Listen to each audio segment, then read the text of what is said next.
Praise the Lord. Hallelujah. கர்த்தரும் இரட்சகருமாகிய இயேசு கிறிஸ்துவின் இனிய நாமத்தினாலே இந்த புதிய மாதத்தின் காலை வேளையில் ஆண்டவர் சமூகத்தில் வந்திருக்கிற ஆன்லைன் மூலமாக இணைந்திருக்கிற எல்லாரையும் இயேசு கிறிஸ்துவின் நாமத்தினாலே வாழ்த்துகிறேன். கர்த்தர் உங்கள் ஒவ்வொருவரையும் ஆசீர்வதிப்பாராக. நம் கர்த்தர் மிகவும் நல்லவர். கடந்த மாதம் முழுவதும் தேவன் நடத்தினார், கிருபையாய் நடத்தினார், நல்லவராய் வல்லவராய் உண்மையுள்ளவராய் இருந்து அதிசயமாய் நடத்தினார். இந்த தேவன் என்றென்றைக்கும் உள்ள சதா காலமும் நம்முடைய தேவன். அவர் மரண பரியந்த நம்மை நடத்துவார்.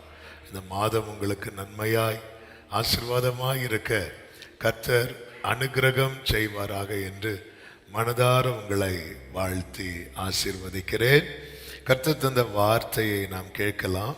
நெகேமியா தீர்க்கதரிசன புஸ்தகம், நெகேமியாவின் புஸ்தகம் அதனுடைய 6வது அதிகாரம். நெகேமியா 6வது அதிகாரம் அதனுடைய 16வது வசனத்தை நான் வாசிக்கிறேன். நெகேமியா 6வது அதிகாரம் 16வது வசனம்.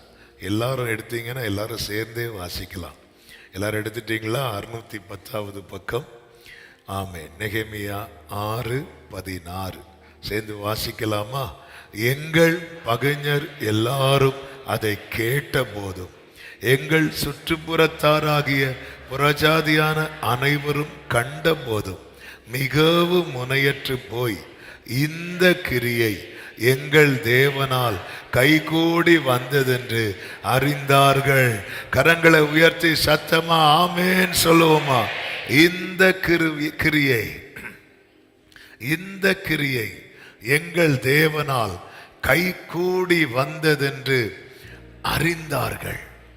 ஆமென். They realized this work had been done with the help of our God. எல்லாரும் அறிந்து கொண்டார்கள். ஆமென். எங்களை சுற்றி இருக்கிறவர்கள் கண்டபோதும் எங்கள் பகைஞர் எல்லாரும் அதை கேட்ட போதும் இந்த கிரியை, இந்த சம்பவம் நமக்கு நன்றாய் தெரியும்.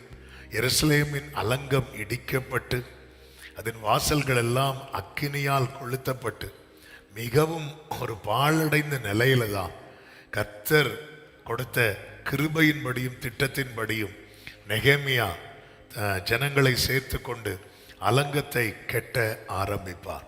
அந்த அலங்கம் கெட்ட ஆரம்பித்த நாள் முதல் அது முடிகிறது வரைக்கும் பலவிதமான சன்பலாத் தொபியா போன்றவர்களால பலவிதமான நெருக்கம், போராட்டம் இதெல்லாம் நடக்கிறதுக்கு வாய்ப்பே இல்லை என்கிற சூழ்நிலை. அது நடுவில் அதற்கு முந்தின வசனத்தில் சொல்லப்பட்டிருக்கிறது 52 நாளைக்கு உள்ளே என்று சொல்லும்போது ஒரு காரியம் தெளிவாய் தெரிகிறது. அது டிலே ஆகல, அது அதுக்குள்ளதான் முடிஞ்சிருக்கிறது. கட்டப்பட்டு முடிந்தது என்று சொல்லப்பட்டிருக்கிறது. இதை கேட்டபோது, இதை கண்டபோது எல்லாரும் முனையற்று போயினா என்னன்னு தெரியுமா? ஆமே, அவங்க போட்ட திட்டம் இனி செல்லாது என்கிற ஒரு நிலைக்கு வந்துடுவாங்க. இனி இவனுக்கு விரோதமாய் நம்ம ஆயுதங்களை உருவாக்கியோ திட்டங்களை போட்டோ ஒரு பிரயோஜனம் இல்லை. இன்னைக்கு நிறைய திட்டங்கள் போடப்படலாம், நிறைய ஆயுதங்கள் உருவாக்கப்படலாம், இதெல்லாம் பிரயோஜனம் இல்லை என்று அவர்களே ரியலைஸ் பண்ணக்கூடிய ஒரு நாளை கர்த்தர் வைத்திருக்கிறார். நம்புறவங்க கரங்களை உயர்த்தி ஆமென் சொல்லுங்க பார்க்கலாம். ஹல்லேலூயா. இந்த கிரியை எங்கள் தேவனால் கை கூடி வந்ததென்று அறிந்தார்கள்.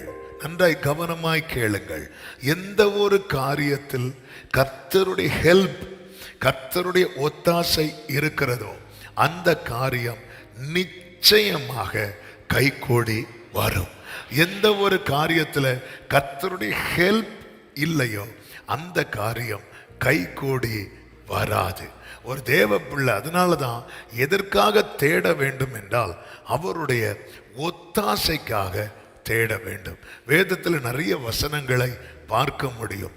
ஈசாக்கு விதை விதைத்தான், கர்த்தர் அவனை ஆசீர்வதித்ததினாலே அவன் 100 மடங்கு பலன் அடைந்தான். அவனுடைய பிஸ்னஸ்ல அவன் 100 மடங்கு பலன் அடைய காரணம் என்னவென்றால் கர்த்தருடைய ஹெல்ப் இருந்துச்சு, கர்த்தருடைய ஒத்தாசை இருந்துச்சு. அது மட்டுமல்ல, நன்றாய் தெரிந்த வசனம் சங்கீதம் 127:1, கர்த்தர் வீட்டை கட்டாராகில் அதை கட்டுகிறவர்களின் பிரயாசம் விருதா. ஆமென். தொழிலானாலும் சரி, வீடானாலும் சரி, யாருடைய ஒத்தாசை இருந்தால் தான் நடக்கும் தெரியுமா? கர்த்தருடைய ஒத்தாசை. யாத்திராகமம் 14வது அதிகாரத்தின் 13-14 வசனங்களை பார்க்கும்போது, இன்று காண்கிற எகிப்தியரை நீங்க இனி என்னைக்குமே பார்க்க மாட்டீங்க. இந்த யுத்தம் உங்களுடையதல்ல, அது கர்த்தருடையது. கர்த்தர் உங்களுக்காக யுத்தம் பண்ணுவார், நீங்கள் சும்மா இருப்பீர்கள்.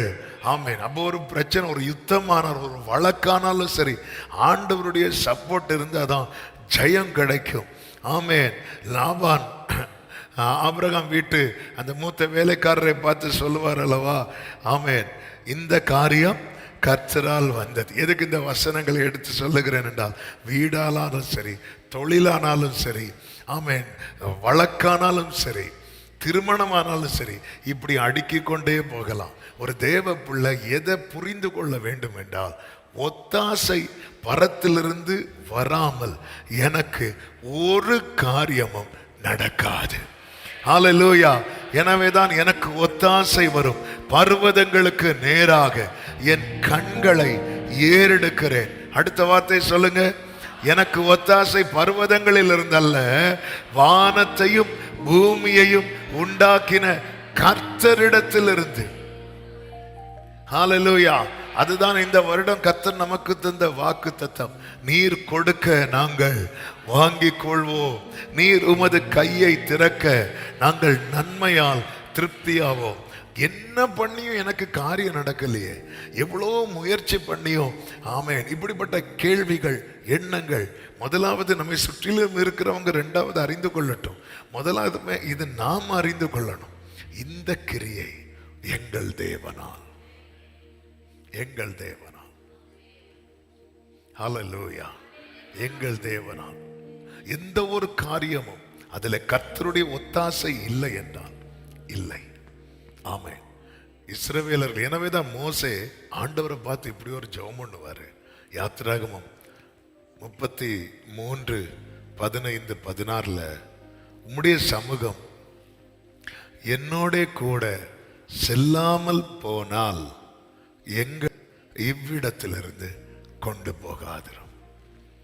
ஆண்டவர், உங்க பிரசன்ஸ் எங்க கூட இல்லைன்னா நாங்க விழுந்துருவோம், எங்களால மூவ் பண்ண முடியாது. அப்ப மோசே தன்னுடைய ஸ்ட்ரெங்தா எதை பார்க்கல தெரியுமா? தனக்கு பின்னாக இருக்கிற 30 லட்சம் ஜனங்களை பார்க்கல, தன்னோடு இருக்கிற கர்த்தருடைய பிரசனத்தை பார்த்தான். இன்னைக்கு நம்ம பல நேரத்தில் நம்ம பிஸ்னஸ்ல கொஞ்சம் வளரும் போது, ஃபினான்ஷியலாக நம்ம கொஞ்சம் ஆசீர்வதிக்கப்படும் போது, நம்ம கொஞ்சம் உயர்வு, ஒரு மேன்மை வரும்போது நம்ம அறியாம அதை பார்க்க ஆரம்பிச்சிருவோம். மோசே எதை பார்க்கல அப்படின்னா, இவ்வளோ ஜனங்க இருக்கிறாங்கல்ல, அப்போ நம்ம போயிடலாம், நம்ம யுத்தம் பண்ணி, அதெல்லாம் பார்க்கவே இல்லை. மோசே பார்த்தது ஒன்னே ஒண்ணுதான், நீங்க இருந்தா எனக்கு எல்லாம் நடக்கும். நீங்க இல்லைன்னா, கர்த்தர் நமக்கு ஒத்தாசையா இருந்தா, நமக்கு துணையா யாரும் இல்லைனாலும் எல்லா காரியமும் நடக்கும். கர்த்தர் நமக்கு ஒத்தாசையா இல்லைன்னா, நமக்கு துணையா யார் வந்து நின்னாலும் ஒரு காரியமும் நடக்காது. ஒரு தேவ பிள்ளைக்கு இந்த தெளிவும் இந்த நிச்சயமும் தேவை. ஜனங்கள் துர்ச்செய்தியை பரம்ப பண்ணுவாங்க. என்னாகவும் 13-14 அதிகாரங்கள் இருக்கிறது, எடுக்க வேண்டாம். அப்பொழுது தேவனுக்கு மிகவும் கோபம் உண்டாகும். ஆண்டவர் சொல்லுவார், இந்த ஜனத்து கூட எல்லாம் நான் வரமாட்டேன் அப்படின்னு. ஜனங்க சொல்லுவாங்க, இல்லை நம்ம போகலாம் அப்படின்னு. மோசே சொல்லுவார், வேண்டாம், உங்களுக்கு காரியம் வாய்க்காது, கர்த்தர் உங்க கூட இல்லை. ஆமே. அப்போ ஒத்தாசை அங்க தடைபடுகிறது, ஒத்தாசை கட்டாகிறது. ஆனாலும் ஜனங்கள் துணிந்து போனார்கள் என்று எண்ணாகமம் 14வது அதிகாரம் அதனுடைய 44, 45 வசனத்தில் சொல்லப்பட்டிருக்கிறது. ஆனாலும் அவர்கள் மலையின் உச்சியில் ஏற துணிந்தார்கள். கர்த்தருடைய உடன்படிக்கையின் பெட்டியும் மோசையும் பாளையத்தை விட்டு போகவில்லை. ஆமென். அப்பொழுது அமலேக்கியரும் கானானியரும் அந்த மலையிலே இருந்து இறங்கி வந்து அவர்களை முறிய அடித்து அவர்களை ஓர்மா மட்டும் துரத்தினார்கள். நீங்க இந்த இஸ்ரவேலுடைய பயணத்தை பார்த்தீங்கன்னா இதுவரை தோல்வியே பார்க்காம தான் வந்துட்டு இருக்கிறாங்க. இதுவரை ஒரு இடத்துல அமலேக்கின் கை கொஞ்சம் ஓங்கினது மாதிரி இருந்துச்சு. ஆனா அந்த இடத்துல ஜெயம் இஸ்ரவேலருக்கு தான் வந்துச்சு. தோல்வியே பார்க்காம வந்த ஜனங்க இப்போ தோல்வியை பார்க்குறாங்க. ரீசன் என்ன அப்படின்னா ஒத்தாசை கட்டாயிட்டு. என் லைஃப்ல எது மட்டும் கட்டாயிடக்கூடாது அப்படின்னா அந்த பரத்திலிருந்து வருகிற ஒத்தாசை. ஒத்தாசை அனுப்போ பர்வதமே, ஒத்தாசை அனுப்போ பர்வதமே, கண்ணோக்கி பாரும் தேவா, இயேசு தேவா கண்ணோக்கி பார். அப்ப அந்த ஒத்தாசைக்காக ஒருத்தன் காத்திருக்கிறான், அவன் இரக்கத்துக்காக கெஞ்சுவான், இரக்கத்துக்காக கெஞ்சுவான்.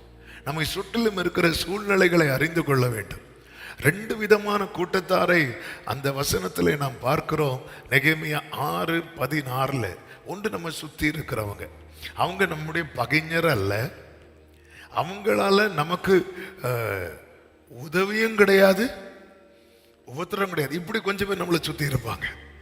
ஆமா, அவங்களால நமக்கு உதவியும் கிடையாது, உபத்திரமும் கிடையாது. ஆனா நமக்கு என்ன நடக்கும்னு பார்த்துட்டு இருப்பாங்க. அல்லேலூயா.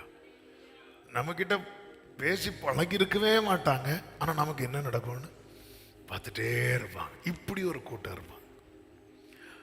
இன்னொரு கூட்டம் இருப்பாங்க, அதுதான் நம்முடைய பகைஞர். இந்த நெகேமியாவுக்கு பகைஞர் எல்லாம் எப்பொழுது அடையாளம் காண ஆரம்பித்தான் தெரியுமா, தெரிய வந்தது தெரியுமா? அவன் அந்த வேலையை செய்ய தொடங்கின போது. ஹல்லேலூயா. அப்ப நம்ம சுற்றி இருக்கிறவங்க இது எல்லாரையும் யார் அறிவார்னா கர்த்தர் அறிவார். கர்த்தர் அறிவார்.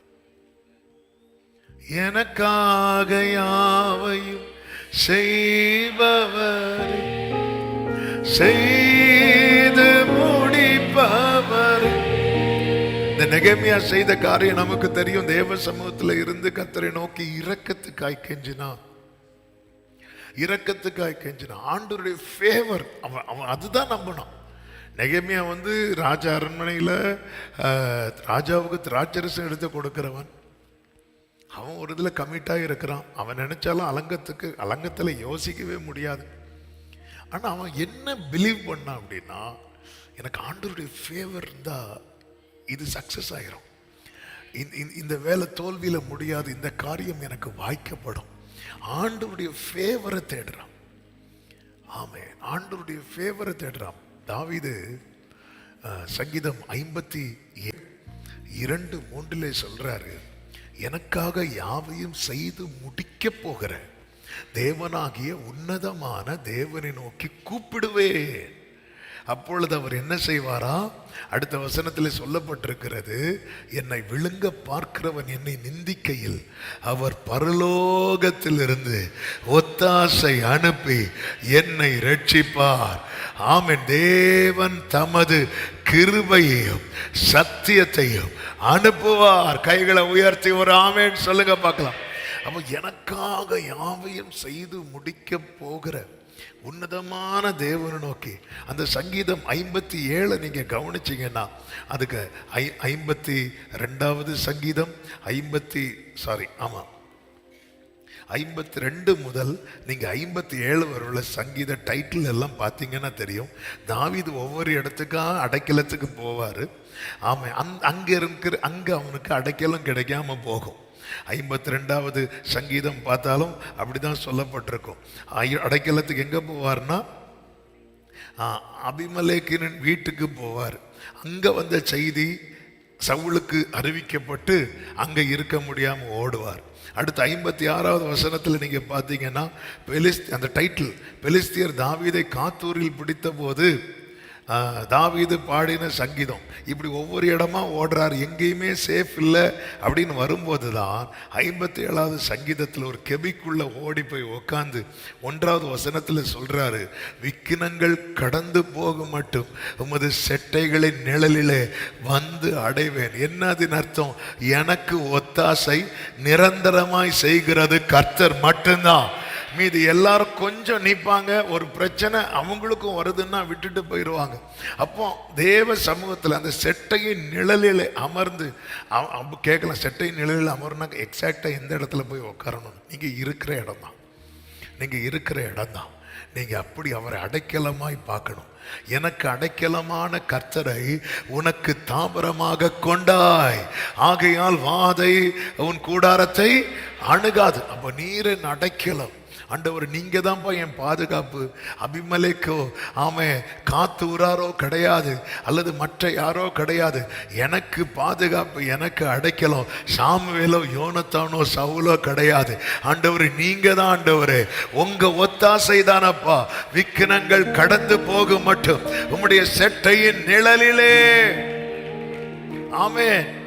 அப்ப ஒத்தாசை, எனக்காக யாவையும் செய்து முடிக்க போகிற தேவனை நோக்கி கூப்பிடுவேன். இரக்கத்துக்காக ஆண்டவருடைய ஃபேவர் உங்களுக்கு இருக்கும்னா எத்தனை தடைகள் வந்தாலும், அது எந்த காரியமானாலும் சரி, அது இம்மைக்குரிய காரியமானாலும் சரி, மறுமைக்குரிய காரியமானாலும் சரி, எத்தனை தடைகள் வந்தாலும் அந்த காரியம் கைகூடி வரும். இந்த காலை வேளையில தீர்க்க தரிசனமாய் கர்த்தருடைய ஆவியானவர் தருகிற வார்த்தை இதுதான். உனக்கு பரலோக ஒத்தாசை இருக்குமானால், நீ நினைக்கிற, நீ பிரயாசப்படுகிற காரியங்கள் எல்லாம் நிச்சயம் கைகூடி வரும். தானியேல் 4:35 சொல்லப்பட்டிருக்கிறது. ஆமென். புத்தி தெளிந்த நேபுகாத்நேச்சர் சொல்லுகிறார், பூமியின் குடிகள் எல்லாம் ஒன்றுமில்லை என்று எண்ணப்படுகிறார்கள். அவர் தமது சித்தத்தின்படியே வானத்தின் சேனையையும் பூமியின் குடிகளையும் நடத்துகிறார். வானத்தின் சேனையையும் கர்த்தர் எப்படிதான் நடத்துகிறார் தெரியுமா? தமது சித்தத்தின்படி. வானத்தின் சேனையே சித்தத்தின்படி நடத்துகிற தேவனுக்கு பூமியின் குடிகளை நடத்த தெரியாதா? அடுத்த வார்த்தையை பாருங்கள். அவருடைய கையை தடுத்து அவரை நோக்கி என்ன செய்கிறீர் என்று சொல்லத்தக்கவன் ஒருவனும் இல்லை. அதன் அர்த்தம் என்ன? ஆண்டவருடைய ஒத்தாசை இருக்கும்னா அந்த காரியத்தில் நம்முடைய கை மட்டும் வேலை செய்யாது, அவருடைய கையும் வேலை செய்யும். சன்பலாத்தும் தோபியாவும் ஒருவேளை நெகமியா கையை தடுக்க முடியலாம், ஆனா நெகமியாவுக்கு உதவியா இருக்கிற கர்த்தரின் கையை தடுக்க முடியாது. எனவே ஒரு தேவ பிள்ளை இதுலதான் நம்ம பல நேரத்தில் இவங்க தடுத்துருவாங்க, இதுக்கு மேல நம்மள முன்னேற விட மாட்டாங்க. இன்னைக்கு நிறைய இடத்துல மனுஷரை இப்படி பெரிய பர்வதமாய் வைத்திருக்கிறோம். ஒரு தேவ பிள்ளைக்கு பரலோக ஒத்தாசை இருக்கும்னா அந்த தேவ பிள்ளை தைரியமாய் சொல்லுவான், ஏ பெரிய பர்வதமே நீ எம்மாத்திரம் செருபாபேலுக்கு முன்பதாக சமபூமியாவாய். எத்தனை எதிர்ப்புகள் தடைகள் வந்தாலும் ஒரு தேவ பிள்ளை அறிந்து கொள்ள வேண்டும், உலகத்தில் இருப்பவனிலும் எந்த சன்பலாத்து தோபியாவை பார்க்கிலும் என்னோடு இருக்கிறவர் பெரியவர். ஆமென் சொல்லுங்க பார்க்கலாம். G major. Thank you Jesus. ஓ பெரியவர் எனக்குள்ளே, மிகவும் பெரியவர் எனக்குள்ளே. சொல்லுங்க, பெரியவர் எனக்குள்ளே.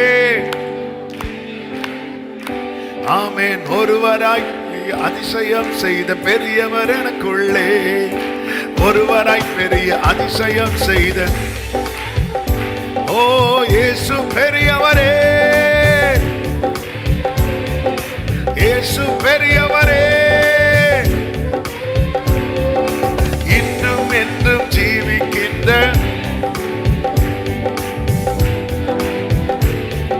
ஹல்லேலூயா. வந்து நீங்க அதிகமா இந்த கோரஸை பாடிட்டே இருங்க. பெரியவர் எனக்குள்ளே, பெரியவர் எனக்குள்ளே.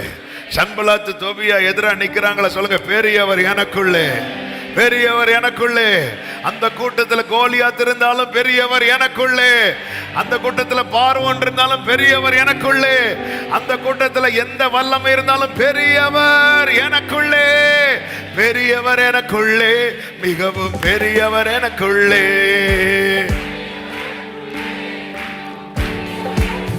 ஓ, ஒருவராய் பெரிய அதிசயம் செய்த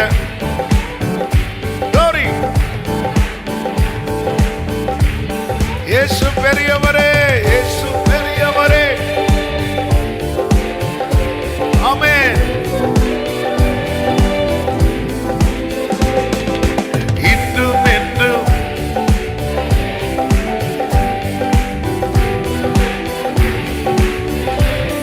சில நேரத்துல நம்ம அறியாத ஒரு பயம் வரும்.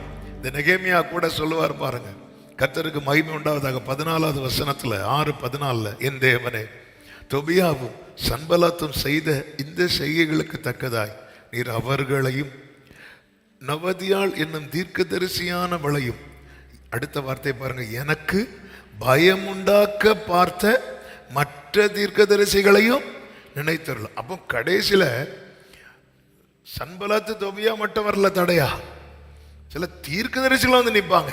அவ்வளோதான். இதுல இந்த வீடு வேலை நீ ஆரம்பிச்சு 3வது நாள் அவுட்டு அப்படிமாங்க. அதோட முடிஞ்சு. பயம் உண்டாக. ஏன்னா நமக்கு இந்த சத்ரு நம்மளை ஏதாச்சும் சொன்னா நமக்கு பயம் வராது. யாராவது வந்து ஆண்டவர் இப்படி சொல்றாரு, அவ்வளோதான் உனக்காது. நீ 4வது என்ன ஏதோ ஒரு பாம்பு சொல்லுவாங்களே 8 அடியா, பாம்பு கடிச்சு 8 அடி எடுத்து வச்சா ஆளு அவுட்டு. அது ஆனால் பாம்பு கடிச்சாலும் 8 அடி எடுத்து வச்சுக்கலாம். ஆனால் சிலர் கடிச்சா 3 அடி கூட எடுத்து வைக்க முடியாது. நெகேமியாவை யாரெல்லாம் பயமுறுத்துறாங்க பார்த்தீங்களா? ஆமென், ஹல்லேலூயா. அப்படி ஆண்டவர் நினைத்தருளும் என்றான். அடுத்த வார்த்தை கட்டி முடிந்தது. ஒரு ஆமென் சொல்லுங்க பார்க்கலாம். நினைத்தருளும் என்றான். நீங்க நினைச்சுக்கோங்கன்னா அடுத்த வார்த்தை அலங்கம் கட்டி முடிக்கப்பட்டது. ஹல்லேலூயா.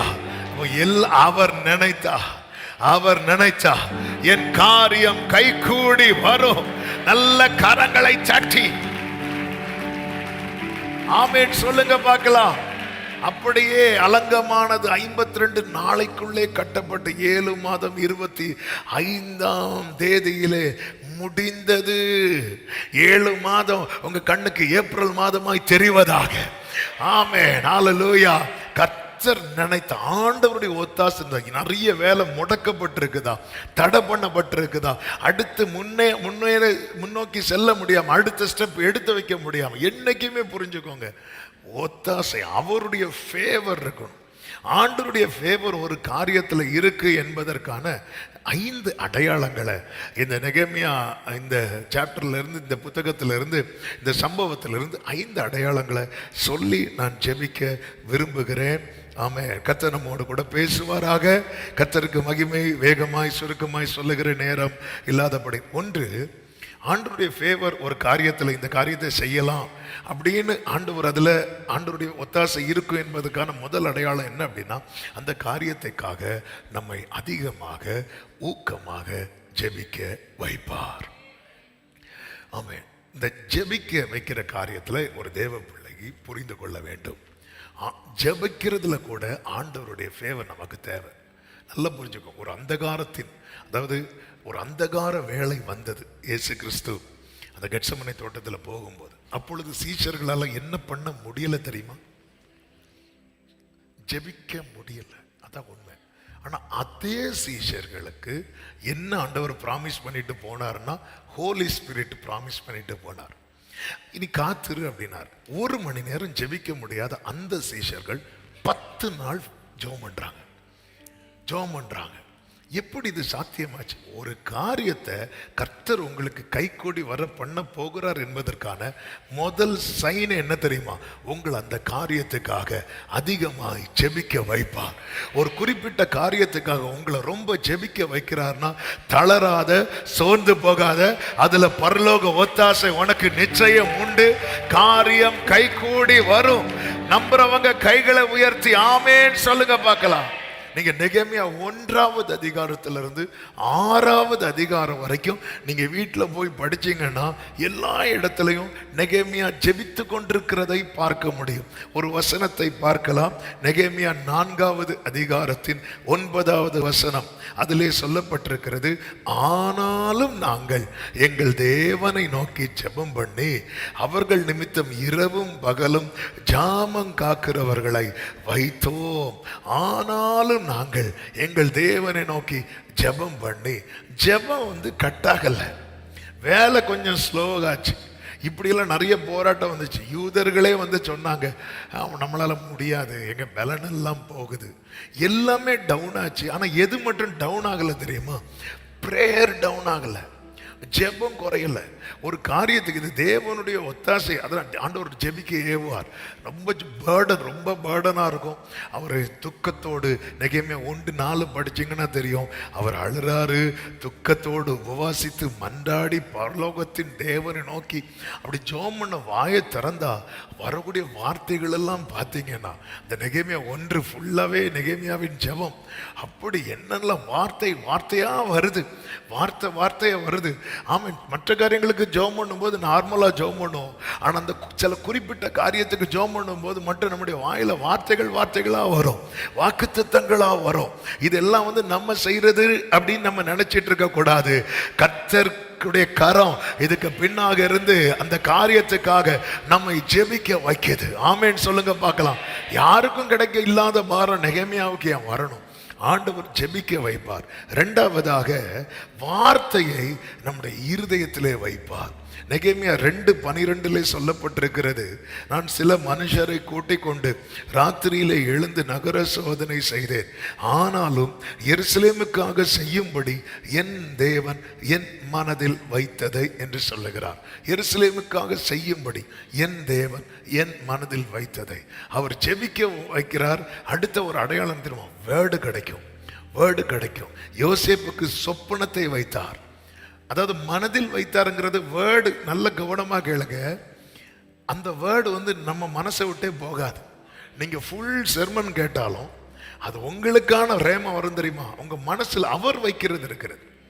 என் வாயிலையும் கர்த்தர் வார்த்தையை வைப்பார், என் மனதிலையும் கர்த்தர் வார்த்தையை வைப்பார். ஆமே, நான் உன் வாயில் அருளிய என் வார்த்தைகளை சொல்றாருல, இப்போ வாயிலையும் என் வார்த்தை உன் வாயிலே வைத்து அப்படிங்கிறார். வாயிலையும் வைக்கிறார். எதுக்கு அப்படின்னா சொல்றதுக்கு. மனசுல வைக்கிறார். எதுக்கு அப்படின்னா காத்துக்கொள்வதற்கு. அதனாலதான் யோபு சொல்லுவார், எனக்கு வேண்டிய ஆகாரத்தை பார்க்கலாம் உம்முடைய வார்த்தையை நான் என்ன செய்தேன்? காத்துக்கொண்டேன். யோபுக்கு கொடுத்த ரேமா என்ன நமக்கு தெரியாது, யோபுக்கு தான் தெரியும், நமக்கு தெரியாது. அதனால யோபு பிடிச்சிட்டு சொல்றாரு, எனக்கு குறித்திருக்கிறதை நிறைவேற்றுவார். அவர் என்னை சோதித்த பின்பு நான் சாம்பலாவேன்னு சொல்லல, நான் பொன்னாக. ஏன்னா எனக்குள்ள என்ன வைத்திருக்கிறார் தெரியுமா? இந்த மண் பாண்டத்துக்குள்ள அவர் பொக்கிஷத்தை வைத்திருக்கிறார். ஒரு ஆமேன் சொல்லுங்க பார்க்கலாம். எத்தனை புயல் அடித்தாலும், எத்தனை அக்கினி இறங்கிச்சு, காற்று பெருங்காற்று அடித்தது, ஒரு தேவ பிள்ளை உங்க இருதயத்தில் அந்த வேர்டை வைப்பார். யோசேப்புக்குள்ளே சொப்பனத்தை வைத்தார். அதனாலதான் அவனால் அந்த பிரச்சனையை சகிக்க முடிந்தது. தாவீதுக்குள்ளே வார்த்தையை வைத்தார். அபிஷேகத்தை ஊற்றுகிற அதே நேரத்தில் நீ இஸ்ரவேல் மேல் ராஜாவா இருப்பாய் என்று சாமுவேலை கொண்டு சொன்ன வார்த்தையை வைத்தார். அதனாலதான் யுத்த களத்தில் போன போது தான் வந்த முகாந்திரம், நான் இங்க வந்ததுக்கு ஒரு ரீசன் இருந்தது என்பதை அவனால் அறிந்து கொள்ள முடிந்தது. பவுலுக்குள்ளே வார்த்தையை வைத்தார். அதனாலதான் எல்லாரும் நம்பிக்கையற்று அந்த கப்பர் சேதம் உண்டானதை யூரோக்ளித்தான் தான் அடித்து எல்லாம் நம்பிக்கையற்று எல்லாம் போச்சு நினைக்கிற கூட்டத்தில் அவனால் திடமாய் நிற்க முடிந்தது. யோபுவுக்குள்ளே வார்த்தையை வைத்தார். அவனால் நம்பிக்கையோடு காத்திருக்க முடிந்தது. ஒரு காரியத்தில் கர்த்தருடைய கரம் நிச்சயமா உங்களுக்கு ஒத்தாசையா இருக்கும் என்பதின் அடையாளம் என்ன தெரியுமா? ஒரு பக்கம் உங்களை ஜெபிக்க வைப்பார், இன்னொரு பக்கம் அந்த காரியத்தை குறித்ததான தேவ திட்டத்தை அல்லது தேவனுடைய தரிசனத்தை அல்லது தேவனுடைய வார்த்தையை உங்க மனசுல வச்சிருப்பார், உங்க மனசுல வைப்பார். ஒரு ஆமேன் சத்தமாய் சொல்லுங்க பார்க்கலாம். ஹல்லேலூயா. எனவே தான் நான் காத்திருக்கிறேன் யாராவது சொன்னாங்கன்னா முதல்ல அவங்க கிட்ட கேட்கிற கேள்வி, வேர்டு இருக்கா அப்படின்னு கேட்பேன். கர்த்தர் வார்த்தையை தந்திருக்கிறாரா? சில சொல்லுவாங்க, ஆமா பாஸ்டர், அந்த வார்த்தையை அவர் மனதில் வைக்கிறார். என் மனதில் தேவன் வைத்ததை. தேவன் வைத்தது சகிக்க முடியுங்க, சகிக்க முடியும். யோபுவால சகிக்க முடியும், யோசேப்பால சகிக்க முடிந்தது. புரிந்து கொள்ள முடியும். ஒவ்வொரு யுத்தம் வரும்போது, பிரச்சனை வரும்போது, நான் வந்ததுக்கு ஒரு முகாந்திரம் உண்டு. ஏன்னா உள்ள என்ன வைத்திருக்கிறார் தெரியுமா? வார்த்தையை வைத்திருக்கிறார். நேரம் போகிறதுனால அடுத்த வார்த்தையை சொல்லுகிறேன். மூன்றாவது, அனுகூலம் கிடைக்கும். உலக பிரகாரமான அனுகூலம் கிடைக்கும். நெகேமியா 2:8 சொல்லப்பட்டிருக்கிறது, என் தேவனுடைய தயவுள்ள கரம் என் மேல் இருந்தபடியால் ராஜா அவைகளை எனக்கு கட்டளையிட்டார். இதை இப்படி சொல்லும்படி விரும்புகிறேன். எல்லாமே அனுகூலமா இருக்காது, ஆனால் ஏதோ ஒரு அனுகூல கதவு நமக்கு திறக்கப்பட்டிருக்கும். ஹல்லேலூயா. நீங்க கவனிச்சீங்கன்னா தெரியும், யோசேப்பு சகோதரர்களை பார்க்க புறப்பட்டு வருவான். 12 பேர்ல சின்ன பையன் யாருன்னா பென்யமின். அவன் எங்க இருக்கிறான்னு வீட்டில் இருக்கிறான். மற்ற 10 பேரும் சீகமுக்கு போறாங்க, ஆடு மேய்க்க. அங்கே இல்லை, தோத்தானுக்கு போயிட்டாங்க. யோசேப்பு அவர்களை பார்க்க வருகிறான். 10 பேர்ல 9 பேரும் என்ன பிளான் பண்றாங்க அப்படின்னா, யோசேப்பை என்ன பண்ணணும்? கொலை செய்யணும். ஒரே ஒருவன் என்ன பண்றான் அப்படின்னா, அவனை என்ன செய்யக்கூடாது? கொலை செய்யக்கூடாது. இதுதான் ஒரு தேவப்பிள்ளை தன்னுடைய அந்த தரிசனத்தை அடையும் வரைக்கும், சாலமோனை பொறுத்த வரைக்கும் எல்லாமே ஃபேவரா இருந்துச்சு. ஆனா தாவீதுக்கு எல்லாமே ஃபேவரா இருக்காது, ஆனா ஏதோ ஒரு ஃபேவர் இருந்துட்டே இருக்கும். நீங்க தாவீதுடைய லைஃபை பார்த்தீங்கன்னா, ஒரு பக்கம் எதிர்ப்பு தான் ரொம்ப ஜாஸ்தியா இருக்கும். ஆமென். ஆனா ஏதோ ஒரு அனுகூல கதவு திறக்கப்பட்டிருக்கும். இந்த நெகேமியா நாட்கள்ல அப்படிதான். ராஜாவுடைய அனுகூலம், ஃபேவர், அந்த கடிதம் கொடுத்து விட்டுருப்பார்ல, அந்த அனுகூலம் இருந்துச்சு. மீதி எல்லாமே எதிர்ப்பு. சன்பலாத் எழும்புறான், புதுசா எழும்புறாங்க. அலங்கம் கட்டி முடிக்கும் போது தீர்க்கதரிசிகள்லாம் வந்துட்டாங்க. புதுசா எங்கிருந்தா வராங்களோ தெரியாது, ஆனா ஒரு ஃபேவர் இருந்துட்டே இருக்கும். ஒரு ஃபேவர் இருந்துட்டே இருக்கும். ஆமென். 9 பேர் இவனை கொலை செய்யணும்னு நினைக்கிறாங்க. ஒரே ஒருவர். பொதுவாகவே மெஜாரிட்டி தானங்க ஜெயிக்கும். மெஜாரிட்டி தானே ஜெயிக்கும். மெஜாரிட்டி தானே ஜெயிக்கும். எல்லா இடத்துலையும் அப்படி தானே, மெஜாரிட்டி தான் ஜெயிக்கும். எலெக்ஷன் வரப்போகுது, மெஜாரிட்டி தான் ஆட்சி அமைக்க போறாங்க. மெஜாரிட்டி தான் ஜெயிக்கும். ஆனா இந்த இடத்துல மட்டும் என்ன அதன் அர்த்தம் தெரியுமா? ஆண்டவர் சொல்ற வார்த்தை, என்னுடைய கொஞ்சம் ஃபேவர் உனக்கு போதும். இத்தனை எதிர்ப்புகளையும் தாண்டி உன்னால நிற்க முடியும். இத்தனை தடைகளையும் தாண்டி உன்னால நிற்க முடியும். இத்தனை போராட்டங்களையும் தாண்டி நிற்க முடியும். எத்தனை பேர் நம்புறீங்க? கைகளை உயர்த்தி ஆமேன்னு சொல்லுங்க பார்க்கலாம். அப்போஸ்தலர் 27வது அதிகாரத்தில் அந்த கப்பல் சேதம் உண்டாகி அவன் கரையை பார்க்குறாங்க.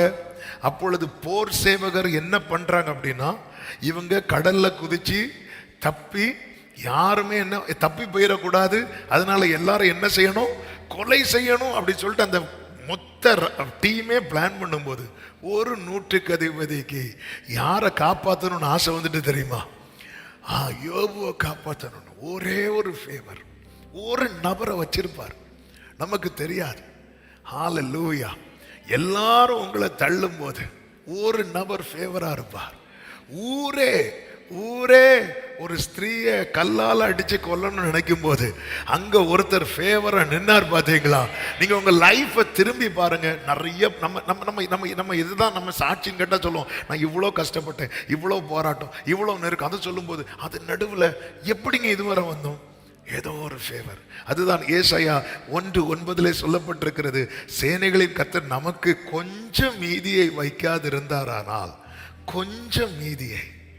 ஆமே, நாம் சோதமை போலாகி கோமராவுக்கு ஒத்திருப்போம்.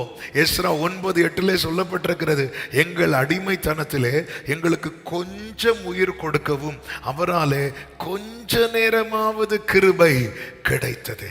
ஒரு அனுகூலம் இருக்கும். எல்லாமே அனுகூலமா இருக்குமா? இருக்காது. எல்லாருக்கும் சிலருக்கு எல்லாமே ஃபேவரா இருக்கும், ஆனா சிலருக்கு எல்லாம் ஃபேவரா இருக்காது. ஏதோ ஒன்று. யோசேப்பு கொண்டு போகப்பட்டு நேர சிறைச்சாலைக்கு தான் கொண்டு போகப்பட்டான். அந்த இடத்துல எல்லாரும் யோசேப்பு மேல தயவு வச்சாங்கன்னு சிறைச்சாலை, யார் கண்ணில் தய கிடைக்கணுமோ அவங்க கண்ணில் தய கிடைக்கும். ஆமே, சிலர் உங்களுக்கு தய செய்யலைன்னா நீங்க அதை நினைச்சு ஒரே பண்ணாதீங்க. யார் கண்ணில் தய கிடைக்கணுமோ அவங்க கண்ணில் தய கிடைக்கும். கைகளை உயர்த்தி ஒரு ஆமேன்னு சொல்லுங்க பார்க்கலாம். ஹல்லேலூயா. போர்த்திபாரின் வீட்டில் யோசேப்பு மேல ஒரு பொய்யான குற்றச்சாட்டு வைக்கப்பட்டிருக்கிறது. யோசேப்புடைய நீதி நியாயம் கண்டிப்பா எடுபடும். அப்ப அடிமையாய் கொண்டு வரப்பட்டு சிறைச்சாலையில போடப்பட்டு ஃபேவர் வந்துச்சுங்கிறது ஓகே. நல்ல அழகான பையன், சின்ன வயசு 17 வயசு பையன், இப்படி பண்ணிட்டாங்களே கேட்டிருப்பான். எப்படிப்பா நீ எங்கிருந்துப்பா வந்த? என் சகோதரர்லாம் சேர்ந்து என் வஸ்திரத்தெல்லாம் கிழிச்சு இப்படி பண்ணிட்டாங்க. உன் பிரதர்ஸே பண்ணிட்டாங்களா? ஐயோ பாவம். இப்படி ஃபேவர் வர்றதுக்கு ஒரு வாய்ப்பு இருக்கு. ஆனால் போர்த்திபாரின் வீட்டில் இப்படி ஒரு குற்றச்சாட்டோடு சிறைச்சாலையில் போகிறவனுக்கு என்ன ஃபேவர் கிடைக்கும்? ஆனாலும் பைபிள் சொல்லுகிறது, கர்த்தர் கிடைக்க பண்ணினார், கர்த்தர் கிடைக்க பண்ணினார். சிறைச்சாலை கண்களில் தயவு கிடைக்க பண்ணினார். இந்த நாளில் கர்த்தர் ஒரு காரியத்தை உங்களுக்கு செய்ய தீர்மானித்திருக்கும் போது பல எதிர்ப்புகளை கண்டு இந்த காரியம் நடக்கவே நடக்காது, தடைகளை கண்டு அப்படி நீங்க நினைக்காதிருங்கள், எண்ணாதிருங்கள். அது நடுவில் ஒரு ஃபேவரை ஆண்டவர் உங்களுக்கு தந்து கொண்டே இருப்பார். ஒரு அனுகூலத்தை கர்த்தர் காண்பிப்பார். இது தேவ பிள்ளைக்கான அடையாளம். ஏசாயா 37:30 சொல்லப்பட்டிருக்கும் அல்லவா, உனக்கு அடையாளமா இருப்பது என்னவென்றால் இந்த வருஷத்திலே தப்பி பயிராகிறதையும். எல்லாரும் சொல்லுங்க பார்க்கலாம். அப்போ எனக்கு ஃபேவர்னாலே முதல்ல நான் எதை பார்க்கணும் தெரியுமா? நான் தப்பி இருக்கிறேன் தெரியுமா? உயிர் பிழைத்தே உதவி பெற்ற. இதுதான் யோபு சொல்றார், எனக்கு ஜீவனை தந்ததும் அல்லாமல் தயவும் பாராட்ட உம்முடைய பராமரிப்பே ஆவியை நீ காப்பாற்றப்படுற இல்ல. இதுவே காரியம் வாக்கியம் என்பதற்கான அடையாளம். இந்த வருஷம் தப்பி பயிராகிறதையும் 2ஆம் வருஷத்திலே தானாய் விளைகிறதையும் சாப்பிடுவீர்கள். 3ஆம் வருஷத்திலோ விதைத்து அறுத்து திராட்சை தோட்டங்களை நாட்டி அவைகளின் கனிகளை. தப்பி பிழைக்கிறது எங்க இருக்கிறது? திராட்சை தோட்டங்களை நாட்டி கனிகளை புசிக்கிறது எங்க இருக்கிறது? அவன் உயிர் பிழைக்க துடிக்கிற ஒரு நிலைமை இருக்கு. ஆமென். திராட்சை தோட்டங்களை நாட்டி கனிகளை புசிப்பீங்கன்னா லேண்ட் லார்ட் ஆக்கிட்டாரு. நிறைய பேருக்கு வேலை கொடுக்கிற ரேஞ்சுக்கு உயர்த்துறாரு. ஆனா இன்னைக்கு நிலைமை எப்படி இருக்கிறது? எப்படியோ தப்பி பிழைச்சோம், எப்படியோ 3 மாசத்தை ஓட்டிட்டோம். இனி அடுத்த மாசம் என்ன ஆக போகுதோ? பிள்ளைகளுக்கு அடுத்து ஸ்கூல் ஓபன் ஆகுது, காலேஜ். என்ன நம்ம ஆண்டவரே, நான் தப்பி பிழைத்திருக்கிறத நான் அடையாளமா பார்க்கணும்னு கர்த்தர் சொல்றார். உனக்கு அடையாளமா இருப்பது என்னவென்றால் சொல்லிட்டு அடுத்த வசனத்தில் சொல்லுகிறார், யூதா வம்சத்தாரில் தப்பி மீந்திருக்கிறவர்கள் மறுபடியும் கீழே வேர் பற்றி மேலே கனி கொடுப்பார்கள். நாம என் வாழ்க்கையில கர்த்தர் காரியத்தை கைகூடி வர பண்ணுவாரா? தப்பி மீந்திருக்கிறோம், நான் தப்பி பிழைத்திருக்கிறேன் என்கிற நிச்சயம் உங்களுக்கு இருக்குமானால் இந்த வசனத்தை உங்க நெஞ்சோடு சேர்த்து வச்சு கர்த்தருக்கு மகிமையை செலுத்துங்கள். ஆமென் சொல்லுங்க பார்க்கலாம். 4ஆவதாக ஆமென், அந்த குறிப்பிட்ட காரியத்தின் மேல கர்த்தர் செய்வார்ங்கிற விசுவாசத்தை வர்த்திக்க பண்ணுவார். நெகேமியா செய்தியை கேட்டதும் அவன் துக்கித்து உட்கார்ந்தான் இருக்கும். துக்கம் அவனை உட்கார வைத்தது. ஆனா அப்படி உட்கார்ந்து இருந்தவன் அலங்கத்தை கட்ட எழும்பி போறான். ஆண்டவர் ஒரு ஹோப் கொடுக்கிறார். நம் தேவனுக்கு ஒரு பெயர் உண்டு, அவர் விசுவாசத்தை துவக்குகிறார். உங்களுக்கு விசுவாசமே இல்லையா? ஆண்டவர் சமூகத்தில் உட்கார்ந்துருங்க. அவன் எழும்பி புறப்பட்டு போறான். ராஜா கேட்கிறார், என்ன நெகேமியாவே முகெல்லாம் ஒரு மாதிரி டல்லா இருக்கு? நெகேமியா காரியத்தை அப்படி அழகா சொல்றான். அதை அடுத்து சொல்றேன். அடுத்து புறப்பட்டு போகிறான், ஜனங்கள்கிட்ட சொல்றான். என்ன நம்பிக்கையில சொல்றான்? ராஜா கிட்ட சொல்றான். ராஜா கிட்ட சொல்ல வேண்டியதை மட்டும் சொல்ல, அடுத்து ஜனங்கள்கிட்ட சொல்றான். அப்படி சொல்லிட்டு இருக்கும்போது தான் சன்பலத்து தொபியெல்லாம் வராங்க.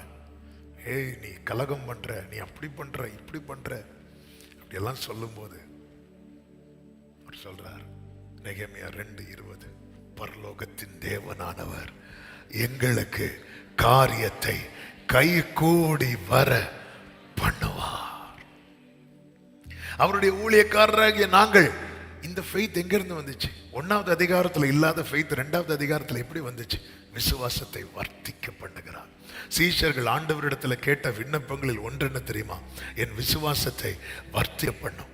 விசுவாசம் பாருங்க, எவருக்கு ஒரு விசுவாசம் உண்டு. இயேசு என் மகளை தொட்டா அவளை சுகம் கிடைக்கும்.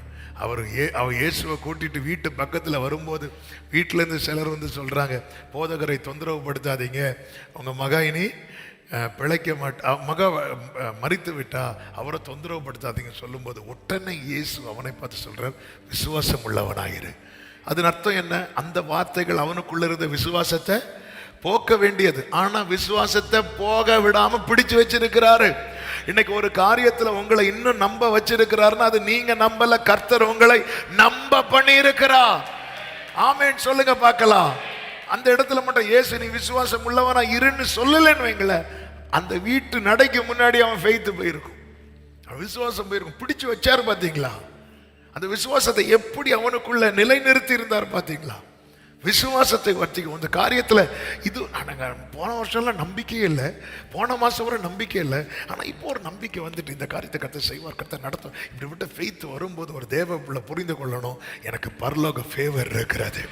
ஹல்லேலூயா. ஒரு காரியத்தில் கர்த்தர் உங்களை ஜெபிக்க வைக்கிறாரா, ஒரு அனுகூலத்தை காண்பிக்கிறாரா, ஆமென், வார்த்தையை தராரா, விசுவாசத்தை வர்த்திக்க பண்ணுகிறாரா, உங்களுக்கு பரலோக ஃபேவர். பரலோக ஃபேவர் இருந்தால் என்ன? இன்னைக்கு நம்ம வாசித்த வசனம் தான், நெகேமியா 6:16. ஆமென். இதை உங்களை சுற்றிலும் இருக்கிறவர்கள் உங்கள் பகைக்கிறவர்களும் கேட்டு கண்டு முனையற்றவர்களாகி இந்த கிரியை எங்கள் தேவனால் கை கூடி வந்ததென்று அறிவார்கள். கரங்களை உயர்த்தி ஆமென் சொல்லுங்க பார்க்கலாம். ஐந்தாவது ஒரு காரியம் அதுதான், ஞானத்தை தருவார், ஞானமாய் செயல்பட வைப்பார். ராஜா கிட்ட போய் நான் அலங்கத்தை எல்லாம் கெட்டணும் அப்படிலாம் சொல்ல மாட்டார். வார்த்தையும் எப்படி பேசணுங்கிற ஞானத்தை கொடுக்கிறார். 2:5 சொல்லப்பட்டிருக்கிறது, ராஜாவுக்கு சித்தமாயிருந்த அடியனுக்கு வந்து சமூகத்தில் தயை கிடைத்தால் என் பிதாக்களின் கல்லறைக்கும் பட்டணத்தை கட்டும்படி யூதா தேசத்துக்கு நீர் அனுப்ப வேண்டி கேட்டுக்கொள்ளுகிறேன் அப்படின்னு சொல்லிட்டு அப்படி மெதுவாக சொல்றார், ஒவ்வொன்றா சொல்றார். அடுத்து நீங்க பார்த்தீங்கன்னா 12வது வசனத்தில் பார்த்தீங்கன்னா, ஆனாலும் எருசலேமுக்காக செய்யும்படி என் தேவன் என் மனதில் வைத்ததை நான் ஒருவருக்கும் அறிவிக்கவில்லை என்று சொல்லுகிறார். அதே 2வது அதிகாரம் அதனுடைய 17வது வசனத்தில், பின்பு நான் அவர்களை நோக்கி எருசலேமை கட்டுவோம் வாருங்கள் என்று சொல்லி இப்படி அவர்களுக்கு அறிவித்தேன் என்று சொல்லுகிறார். அப்போ நீங்க பாருங்க, எங்க பேசணும் எங்க பேசக்கூடாது, என்ன பேசணும் என்ன பேசக்கூடாது, இது ஒரு தேவ பிள்ளைக்கு ரொம்ப முக்கியம். ஒரு காரியத்தை தேவன் நம்முடைய வாழ்க்கையில் வாய்க்க பண்ணணும்னு வரும்போது அந்த காரியத்தில் அப்படிப்பட்ட அதுக்கு தான் இதுக்கெல்லாம் ஒரு அஸ்திபாரமாக இருக்கிறது என்ன தெரியுமா? தேவ சமூகத்தில் அமர்ந்து ஜெபிக்கிறது. ஆண்டவர் அந்தந்த தருணத்தில் என்ன செய்யணுமோ அந்த ஞானத்தையும் அந்த கிருபைகளையும் தருவார். அதனால தான் வேதம் சொல்கிறது, உங்களில் எவனாகிலும் ஞானத்தில் குறைவுள்ளவனாக இருந்தா. நம்ம இந்த வசனத்தை சின்ன பிள்ளைங்களுக்கு மட்டும் திணிச்சிட்டு இருக்கிறோம், கரெக்டா இல்லையா? அந்த வசனம் நேரம் யாருக்கு தான் தள்ளுறோம் தெரியுமா? படிக்கிற பிள்ளைகளுக்கு தள்ளுறோம். ஆமாம், நமக்குள்ள கொண்டு வர மாட்டேங்கிறோம். நீங்க பாருங்க, இந்த ஒரு வசனம் 6வது அதிகாரத்தில் அலங்கெல்லாம் கட்டி முடிச்சாச்சு. 7வது அதிகாரத்தில் சொல்லப்பட்டிருக்கிறது, 7வது அதிகாரம் 1வது வசனத்தை பாருங்கள். அலங்கம் கட்டி முடிந்து கதவுகள் போடப்பட்டு வாசல் காவல் எல்லாரும் ஏற்படுத்தியாச்சு. ஏற்படுத்தும் போது கர்த்தருக்கு 4வது வசனத்தை பாருங்கள், பட்டணம் விஸ்தாரமா பெரிதுமா இருந்தது, அதற்குள்ளே ஜனங்கள் கொஞ்சமா இருந்தாலும் வீடுகள் கட்டப்படவில்லை. இனி எல்லாத்தையும் ப்ராப்பரா ஒழுங்கு பண்ணணும். இனி 5வது வசனத்தை பாருங்கள், அப்பொழுது வம்ச அட்டவணைகளை பார்க்கிறதற்கு நான் பிரபுக்களையும் அதிகாரிகளையும் ஜனங்களையும் கூடி வர செய்ய என் தேவன் என் மனதில் ஒரு எண்ணத்தை உண்டாக்கினார். ஆமென். இப்போ அடுத்து என்ன செய்யணும் அப்படின்னு நிற்கும் போது ஆண்டவர் அவன் மனசுல இன்னொரு எண்ணத்தை கொடுக்கிறார். அலங்கம் கெட்டதுக்கு எண்ணத்தை தந்தவர் அடுத்து என்ன செய்யணுங்கிற எண்ணத்தை அப்ப தருவார். இன்னைக்கு ஒரு காரியத்தை தந்து உங்களை நடத்துகிறவர் அந்த காரியம் முடியும் போது அடுத்து என்ன செய்யணுங்கிறத அப்பொழுது உங்களுக்கு தருவார். ஒரு ஆமீன் சொல்லுங்க பார்க்கலாம். நம்ம என்ன தெரியுமா, நீ கோலை நீட்டி சமுத்திரத்தை பிளந்து விடு. என்னால கோலை நீட்ட முடியும், ஆனா சமுத்திரம் எப்படி பிளக்கணும்னு யோசிச்சுட்டு இருந்து நான் கோலை நீட்டாம இருந்தா வாழ்க்கை ஃபுல்லா சமுத்திரம் பிளக்காது. அன்னைக்கு அலங்கத்தை கட்டுறதுக்கான எண்ணத்தை வச்சார். இப்ப அலங்கம் கட்டியாச்சு, வீடு இல்லை, பட்டணம் பெருசா இருக்கு, அடுத்து என்ன செய்யணும், ஜனங்கள்லாம் இருக்கிறாங்க, என்ன செய்யணும், அவன் அப்படியே வெயிட் பண்ணிட்டு இருக்கிறான். ஆண்டவர் ஒரு எண்ணத்தை அவன் இருதயத்தில் வைத்தார். அதனாலதான் ஆண்டவர் சொல்ல, நீ அநேக காரியங்களை குறித்து கவலைப்படுகிறான். யோசித்து யோசித்து யோசித்து தலையெல்லாம் பொண்ணாகி, மறுபடியும் சொல்லுகிறேன், பரத்திலிருந்து ஒத்தாசை வராம நம்ம எண்ணங்கள் நம்மை பாழாக்கும். பரத்திலிருந்து ஒத்தாசை வரும்போது அவர் ஞானமாய் செயல்பட வைப்பார். இப்போ ஒரு காரியத்தை உங்க மனசுல வச்சு செய்ய வச்சுட்டு இருக்கிறாரா, சந்தோஷமா கர்த்தரை நம்பி செய்யுங்க. ஆண்டவர் இது முடிச்சிட்டு அது முடியும் போது அடுத்து என்ன செய்யணுமோ அந்த வசனத்தை நீங்கள் மறுபடியும் பாருங்க. ஆமே, கர்த்தருக்கு மகிமை உண்டாவதாக. அப்பொழுது வம்ச அட்டவணைகளை பார்க்கிறதற்கு நான் பிரபுக்களையும் அதிகாரிகளையும் ஜனங்களையும் கூடி வர செய்ய என் தேவன் என் மனதிலே ஒரு எண்ணத்தை உண்டாக்கினார். அதாவது ஜனங்கள்லாம் இருக்கிறாங்க, யாரை எப்படி செயல்படுத்தணும், இந்த பட்டணத்துக்கு காவல் காக்கணும். அப்போ ஜனங்களுக்கு அந்த ப்ராப்பராக ஆர்டர் பண்ணணும். அப்போ ஆண்டவர் ஒரு எண்ணம் கொடுக்கிறார். இதுக்கு ஒரு வம்ச அட்டவணை இருக்கு. ஏன்னா இவங்கள எங்க இருந்தவங்க தெரியுமா?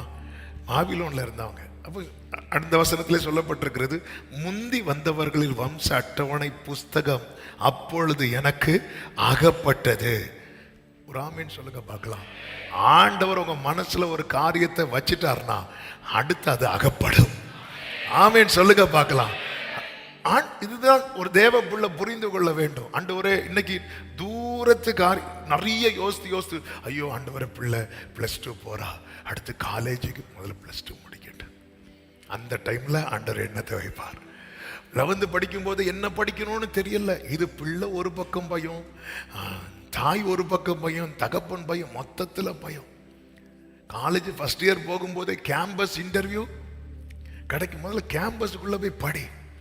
அந்தந்த டைம் முடியும் போது கர்த்தர் மனதிலே வைப்பார். இந்த கர்த்தரை டிபெண்ட் பண்ணி இருக்கிறவனுக்கு இது ஒரு நிச்சயம் உண்டு, இது ஒரு நம்பிக்கை உண்டு. கைகளை உயர்த்தி ஒரு ஆமேன் சொல்லுங்க பார்க்கலாம். சத்தம் ஆமேன். ஆண்டவர் ஒரு காரியத்தை உங்க மனசுல வச்சாருன்னா அடுத்து எங்க இருந்தாலும் அது உங்களுக்கு அகப்படும். ஆமேன் சொல்லுங்க பார்க்கலாம். ஹல்லேலூயா.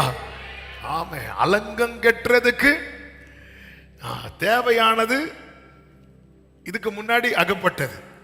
இப்பொழுது ஜனங்களை வரிசைப்படுத்த ஒழுங்கப்படுத்த தேவையான அட்டவணை இப்பொழுது அகப்படுது. எது எப்போ அகப்படணும்னு கர்த்தருக்கு தெரியும். காரியம் கைகூடி வரும். ஒரு தேவ பிள்ளை, நீங்க அதிகமா இந்த மாதம் 1ஆம் தேதி காலையில கொஞ்சம் டைம் ஆயிட்டு, ஆமா, ஒரு 5 நிமிடத்தில் நான் ஜெபித்து முடிக்கிறேன். நீங்க அதிகமா ஆண்டவர் இந்த வார்த்தை தரும்போது ஆண்டவர் ஆவியானவர் அதிகமாய் வலியுறுத்தின காரியம், நீ பரலோகத்திலிருந்து ஒத்தாசைக்காக நீ எப்பவுமே எதிர்பார்த்துட்டு இருக்கணும். எல்லாவற்றுக்கும் எனக்கு உங்க ஃபேவர் இருந்தா இது நடக்கும். 100 பேர் வருவாங்க, 1000 பேர் கூட வருவாங்க, நாங்க அது பண்ணுவோம் இது பண்ணுவோம். நீ அதை நம்பி 30 லட்சம் ஜனங்கள் பின்னாக மோசைக்கு பின்னாக இருந்தாலும், ஆமே, மோசே அவங்கள நம்பி அல்ல நின்றது, கர்த்தரை நம்பி நின்றான். ஆமேன் சொல்லுங்க பார்க்கலாம். கண்களை மூடி செபிக்கலாமா? கர்த்தர் காரியத்தை எனக்கு கைகூடி வர பண்ணுவார், எனக்கு கைகூடி வர பண்ணுவார். உங்க கைகள் கூறுகவில்லை, உம்மால் கூடாதது எதுவும் இல்லை. உங்க கைகள் உம்மால் கூடாதது எதுவும் இல்லை, உம்மால் கூடாதது எதுவும் இல்லை. இயேசுவால் கூடா. ஒரு விஷயம், உங்க வலது கரத்தை உயர்த்தி உங்க இடது கரத்தை இருதயத்தில் வைத்து, ஆண்டவரே உங்க ஃபேவர் எனக்கு வேணும். உங்க ஒத்தாசை இல்லாம எனக்கு அலைச்சல் தான் மிச்சம்பா. ஒரு நெகேமியா துக்கத்தோடு உட்கார்ந்து அழுத போது நீங்க டிசைட் பண்ணிட்டீங்க, இவனை வச்சே நம்ம அலங்கத்தை கட்டிடணும். அவனை அதுக்கு ஜெபிக்க வச்சீங்க. ஆண்டவர் விசுவாசத்தை வர்த்திக்க பண்ணீங்க. வார்த்தையை திட்டத்தை கொடுத்தீங்க. அனுகூலத்தை எல்லா இடத்துல ஒரு ஃபேவரை கொடுத்துட்டே இருந்தீங்க. எங்க எப்படி செயல்படுங்கிற நல்ல ஞானத்தை கொடுத்தீங்க. அப்படியே முடிஞ்ச அப்படி 2 கைகளை அப்படி விரித்து வானத்துக்கு.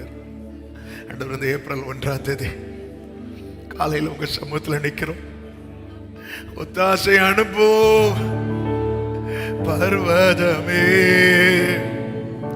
ஒத்தாசை அனுப்போ, பர்வதமே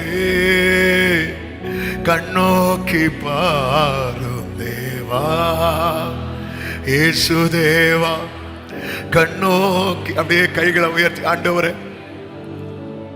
உங்க உதவி இல்லைன்னா எனக்கு ஒரு காரியம் நடக்காதுப்பா, எனக்கு ஒரு காரியம் நடக்காதுப்பா.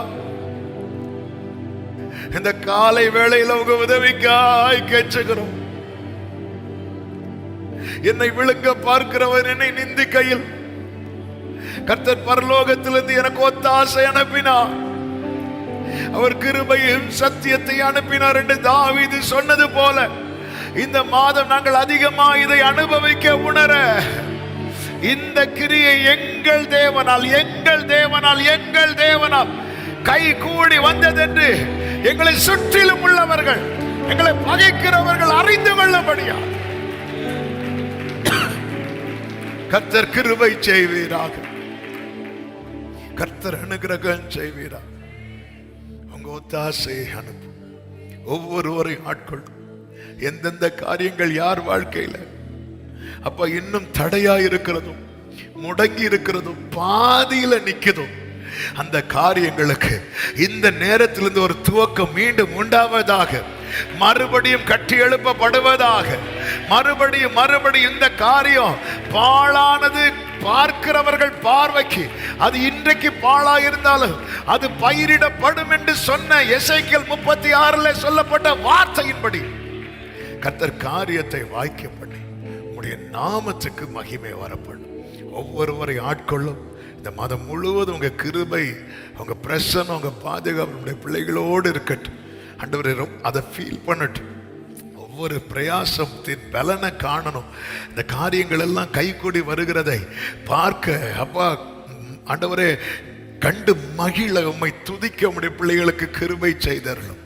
கண்மணி போல காத்துக்கொள்ளும் ஆண்டவரே. சத்துருக்களை முனையற்று போக பண்ணுகிறவரே, எல்லா எதிரான திட்டங்கள், எதிரான ஆயுதங்கள் முனையற்று முனையற்று முனையற்று இனி இந்த ஆயுதத்தை வச்சு ஒரு யூஸும் இல்லை, ஒன்று பிரயோஜனம் இல்லைங்கிற நிலைக்கு கர்த்தர் தள்ளுவீராக. கிருபை உண்டாகட்டும். போக்கில வரத்திலும் காத்துக்கோங்க. கர்த்தருடைய ஆளுகை இருக்கட்டும். இந்த ஆண்டவரே மாத சபையில் நடக்கிற ஊழியங்கள், வெளி ஊழியங்கள் எல்லாவற்றையும் கர்த்தர் ஆட்கொண்டு பொறுப்படுத்தி நடத்துங்க. விசேஷமா இந்த வாரத்தில் இருக்கிற Good Friday service, baptism service, youth fest, ஆண்டவரே கம்யூனியன் சர்வீஸ் எல்லாவற்றையும் கர்த்தர் ஆட்கொண்டு ஆசீர்வதித்து நம்முடைய நாம மகிமைக்காய் நடத்தி தருவீராக. அர்ப்பணிக்கிறோம். எல்லா மகிமை கனம் உமக்கே செலுத்துகிறோம். இரட்சகர் இயேசுவின் நாமத்தில் பிதாவே, ஆமென். சேர்ந்து சத்தமாய் சொல்லுவோம். என் ஆத்துமாவே கர்த்தரை ஸ்தோத்திரி, முழுவலுமே அவருடைய பரிசுநாமத்தை ஸ்தோத்திரி. என் ஆத்துமாவே கர்த்தரை ஸ்தோத்திரி, கர்த்தர் செய்த சகல உபகாரங்களை மறவாதே.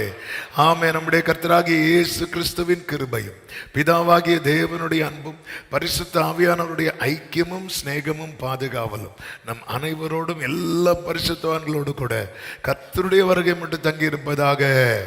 ஆமென். ஹல்லேலூயா.